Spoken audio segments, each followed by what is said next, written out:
আসসালামু আলাইকুম, সবাই কেমন আছেন? আশা করি ভালো আছেন। আমি কিন্তু ছাদে চলে আসছি কাপড় নেওয়ার জন্য, আর হচ্ছে আমার ছেলেকে একটু হাঁটানোর জন্য। ও যেহেতু সারাদিন বাসায় একা একা থাকে, কোনো এক্সট্রা বা কারোর বাচ্চা পোলাপানের সাথে যে খেলবে সেরকমের কোনো অপশন নেই, বাচ্চাও নেই। তো এর জন্য বিকালবেলা একটু ছাদে নিয়ে আসি হাঁটানোর জন্য। সে এখন খেলা করতেছে, রেগুলার ছাদে নিয়ে আসি একটু খেলা করতে, তারপরে হচ্ছে নিয়ে যাই, কারণ আমার বাসায় অনেক কাজ থাকে। আমি তো আপনাদেরকে বলেই থাকি, সব সময় কাজে ব্যস্ত থাকি। মেয়েকে থেরাপি দিতে হয় টাইম মতো, শ্বশুরকে থেরাপি দিতে হয় টাইম মতো, তারপরে হচ্ছে তাদেরকে নাস্তা খাওয়াইতে হয়। তারপরে যে এখানে গাছ আছে, আমার গাছ আছে, কতগুলো গাছে পানি দিতে হয়, মুরগি আছে, মুরগির খাবার দিতে হয়, নানান রকমের কাজে ব্যস্ত থাকি। তো আমি টাইম দিতে পারি না সেরকমের আলাদা করে বাচ্চাদের। তো এই আর কি।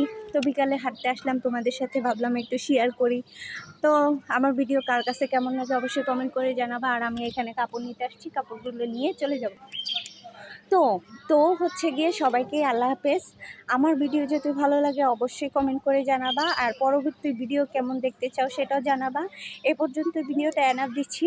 আর যদি আমার ভিডিও সামনে দেখতে চাও অবশ্যই আমার সাথে থাকো। আল্লাহ হাফেজ, বাই বাই।